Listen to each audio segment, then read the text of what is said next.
Well, I've always insisted that the place of the playwright is in the rehearsal room. That from the very beginning, that's always been, not just with Frank but with all writers that I worked with. Now, there comes a point when you need time in the rehearsal room without the playwright, but certainly in the initial weeks, it's a very, very important presence. Frank is always at least one step ahead of me, if not two, which is why I like working with him, because it's sort of, it's a challenge. It reminds me of the wonderful Brendan Behan line about, a woman chatting about her husband, never did a day's work in his life, but the loveliest dancer. That's the kind of way that I'm a step ahead of you, actually.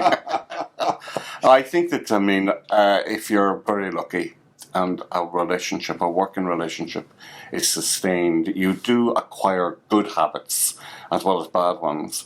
And the good habit of working with Patrick is that the rehearsal room is a welcoming place.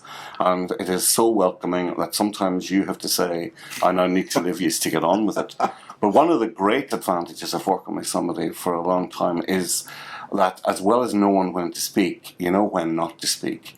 And you know when not to rush things. And you trust the director who's made his choice of actors, or made her choice of actors. They do what they're doing. They're proceeding at the way that it should be doing it, for the play's sake, not for your sake.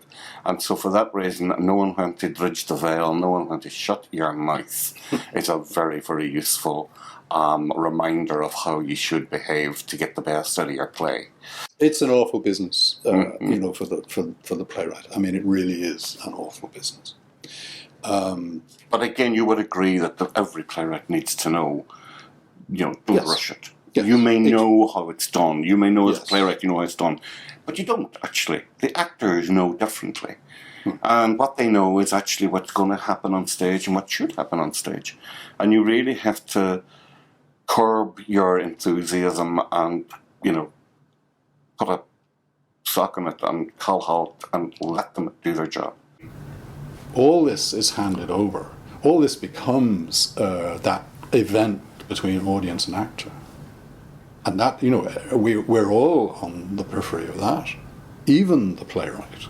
And that's also a hard lesson for young writers to get their head around. That, you go into that public space, you go into that performance, and in a strange way, it's gone from you, once it becomes public. And the rehearsal room is the first limited public space for a playwright, which is why it's so fraught. But that's just what has to happen. So I mean, I've always been acutely aware of that extraordinary pressure on playwrights. But that's why the rehearsal room should be welcoming, it should be supportive, and tough. And we hate each other. Thanks very much. Thank you very much for your time. Thanks.